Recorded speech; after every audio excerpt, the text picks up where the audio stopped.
Je m'appelle Thomas Messias, je suis un homme blanc, cisgenre, hétérosexuel, et je vous rappelle que le 8 mars 2019, nous célébrerons comme chaque année la Journée internationale des droits des femmes. À ce sujet, par pitié, ne dites pas Journée de la femme, ce qui sonne comme une promotion pratiquée par l'hypermarché le plus proche, n'offrez pas non plus des fleurs, encore moins de la lingerie, et ne portez pas du rouge à lèvres pour afficher votre soutien. Le dernier qu'on a vu faire ça, il s'appelait Denis Baupin, si vous voyez ce que je veux dire. Vous écoutez Mansplaining épisode 9. On ne badine pas avec le consentement. Un podcast slate.fr. Le 8 mars, encore plus que les autres jours, il convient de se taire et de laisser les concernés s'exprimer. Lisez les articles de presse, et puis écoutez les femmes de votre entourage raconter ce que ça représente pour elles d'appartenir à ce genre-là et pas à tel autre.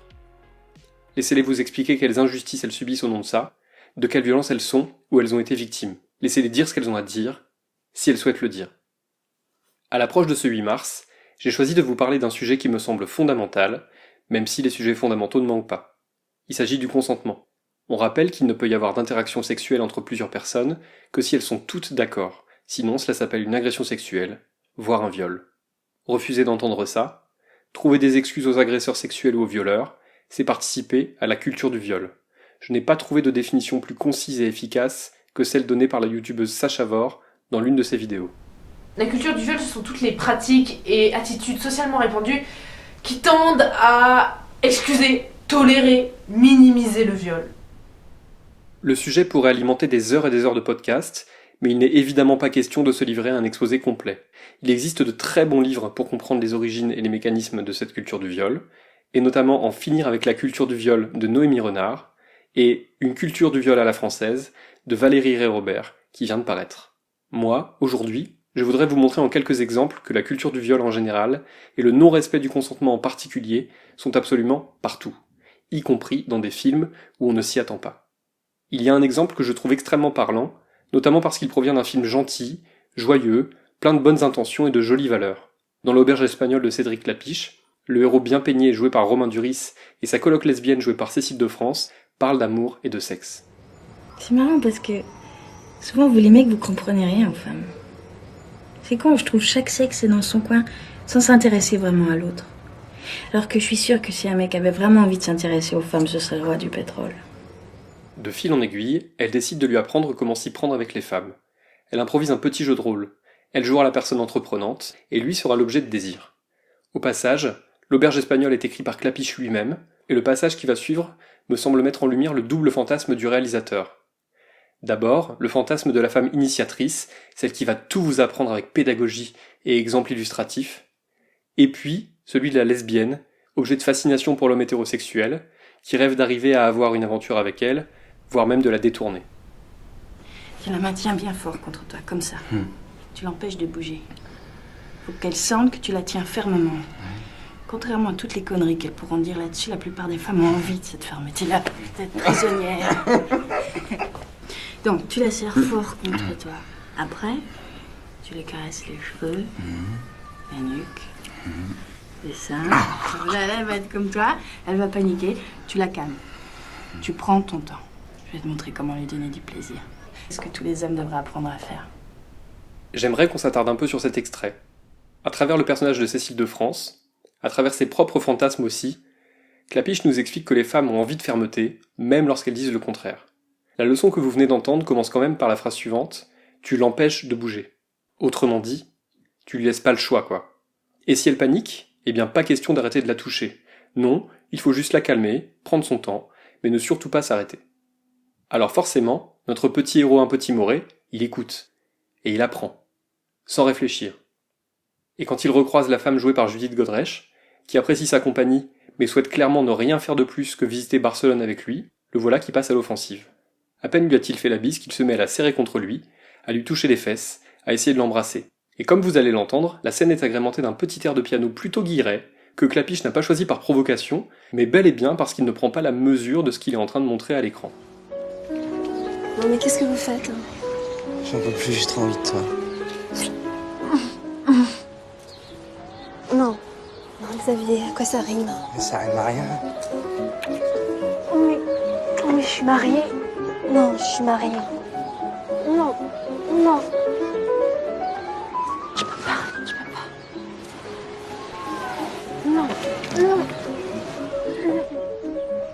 Bien entendu, après avoir résisté, le personnage joué par Judith Godrèche finit par céder au charme incommensurable du petit étudiant et lui rend ses baisers au centuple. Pour lui, c'est le jackpot. Il est parvenu à appliquer les leçons apprises un peu plus tôt et à détourner cette femme un peu coincée, qui n'attendait clairement que ça pour faire rugir la tigresse qui dormait en elle depuis trop longtemps. Clapiche assume tellement qu'il enfonce le clou en permettant à son héros de raconter ses exploits à sa prof. Écoutez bien jusqu'au bout. Putain, je te jure, c'était trop bon. C'était comme dans les films, je te jure, c'était... Tu vois, au début, elle était là, genre... Non, non, non, non... Puis après, oui, ah oui, oui. C'était incroyable, je savais même pas que ça existait comme ça. Tu vois, je t'avais dit, toutes des salopes. Ah ouais, attends, t'as raison, c'est incroyable. C'est vraiment, moi la prochaine fois, je la prends par les cheveux comme ça, je lui dis direct, tiens, suce, grosse salope, tiens. Arrête. Parle pas comme ça. Là aussi, c'est un fonctionnement typique. Quand arrive le moment où le personnage de Duris va trop loin, Clapiche utilise Cécile de France pour lui faire comprendre que ce n'est pas bien et qu'il faut respecter les femmes. C'est très représentatif de ce qui se passe au quotidien, que ce soit sur Twitter, dans la cour du lycée ou à la machine à café. En fait, les hommes aiment bien porter des jugements moraux sur les autres hommes. Ils les trouvent misogynes, irrespectueux, voire dégueulasses. Et c'est très pratique ça. On condamne les gestes ou les propos de ceux qu'on trouve plus indignes que soi, et ça évite d'avoir à s'interroger sur son propre comportement vis-à-vis des femmes, qu'il s'agisse de gestes ou de vocabulaire.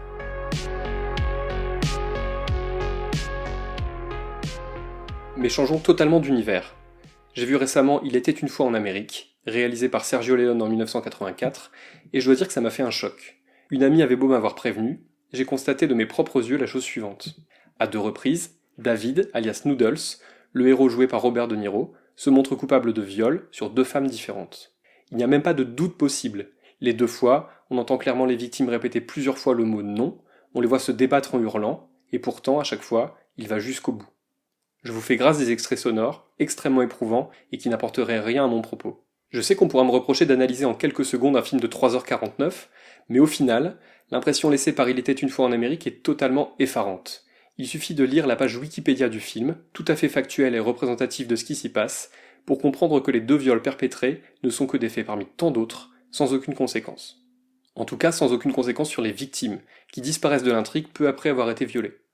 L'une d'entre elles, Déborah, est décrite comme le grand amour du héros, et c'est sa tragédie à lui que l'on vit dans Il était une fois en Amérique, celle d'un homme désespérément seul, passé à côté de sa vie sentimentale, brisé par les épreuves de la vie.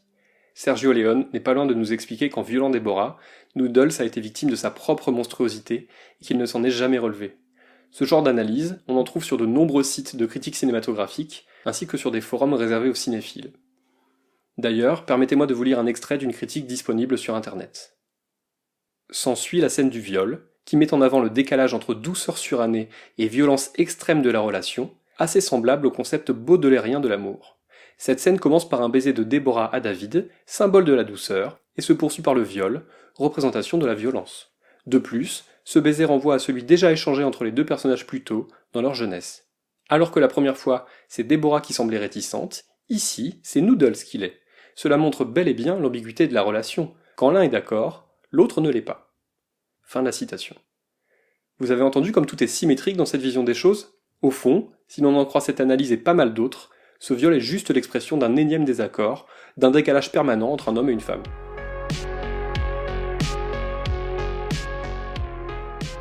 Si je résume, dans l'auberge espagnole, on se met tellement d'œillères que l'on ne se rend pas compte qu'on piétine le consentement de la femme désirée. Dans Il était une fois en Amérique, on viole celle qu'on considère comme le grand amour de sa vie parce qu'on n'arrive pas à être en phase avec elle. Je conclurai par une 3e forme de non-respect du consentement, celui qu'on pratique en riant. Pardon de tirer sur une ambulance, mais l'exemple le plus flagrant et le plus récent me semble être celui de Gangsterdam de Romain Lévy, dans lequel le meilleur ami du personnage de Kev Adams semble réellement obsédé par le viol.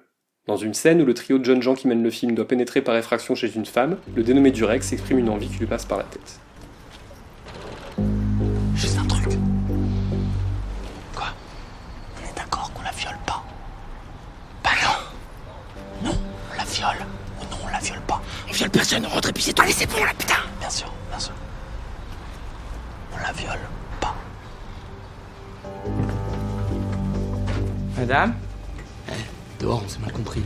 Madame ? Moi, je te parlais du viol cool. Pas le viol triste où ça chiale, ça porte plainte. Non mais j'ai très bien compris de quel type de viol tu parles. Juste pour des raisons morales, cette fois-ci on le fait à ma manière. Ok. Vous ne trouvez pas ça drôle ? Vous avez raison. et ce n'est pas uniquement parce que le film est mal écrit et pas très bien joué. Deuxième exemple dans le même film, vers la fin, alors qu'il semble n'y avoir aucune autre solution que de buter les deux méchants pour éviter qu'ils se vengent, le même Durex a une idée géniale. Sinon, il suce son pote et on est peinard. Quoi ?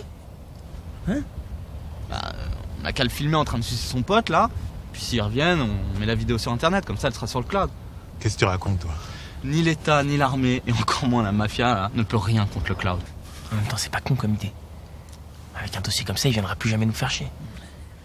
Visiblement, Romain Lévy et ses 3 co-scénaristes, tous des hommes, se sont dit que ce serait vraiment trop rigolo de forcer un bad guy à sucer l'autre et de s'en servir pour faire pression sur eux. Pardon de ne pas maîtriser pleinement le jargon juridique, mais techniquement, contraindre une personne à en pénétrer une autre, c'est du viol par procuration. Et c'est un moyen de pression parfaitement homophobe qui plus est. Vous ne trouvez pas ça drôle ? Là encore, vous avez raison. Absolument raison. On ne doit piétiner le consentement de personne, même par vengeance. Ce n'est pas une façon acceptable de montrer sa domination ou de résoudre un problème. Alors répétez après moi, le consentement ce n'est pas une blague, n'est-ce pas Jean-Marie Bigard ? Ce n'est pas quelque chose que l'on peut faire semblant d'ignorer, et la personne qui choisit de ne pas le respecter n'est en rien une victime. Si l'intégralité de la planète avait conscience de tout cela et appliquait ces règles à la lettre, je crois qu'on ferait un énorme pas en avant, et les femmes se sentiraient sans doute bien plus en sécurité chez elles et dans l'espace public. Voilà, c'était l'épisode 9 de Mansplaining, un podcast proposé par Slate.fr. Si vous avez aimé ce podcast, n'hésitez pas à le dire en nous couvrant d'étoiles sur iTunes, 5 de préférence, et en parlant le plus possible autour de vous. Toutes vos remarques et vos questions sont les bienvenues à l'adresse suivante, mansplaining@slate.fr. Vous pouvez aussi me contacter via Twitter, mes messages privés sont toujours ouverts. Toutes les références aux articles, œuvres, vidéos citées se trouvent dans la description de ce podcast. À dans 15 jours.